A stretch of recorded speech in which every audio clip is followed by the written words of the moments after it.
الذين قالوا ربنا الله ثم استقاموا تتنزل عليهم الملائكة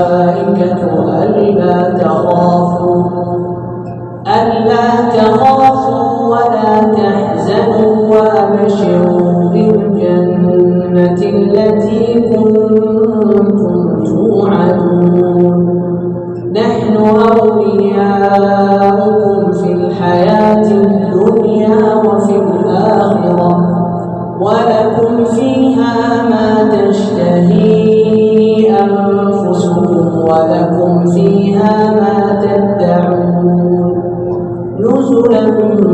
من غفور رحيم ومن أحسن قولا ممن دعا إلى الله وعمل صالحا وقال إنني من المسلمين ولا تستوي الحسنة ولا السيئة ادفع بالتي هي أحسن فإذا الذي بينك وبينه عداوة كأنه ولي حميم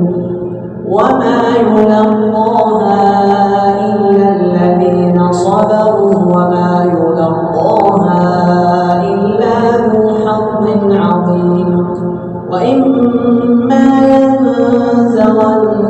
من الشيطان نزغ فاستعذ بالله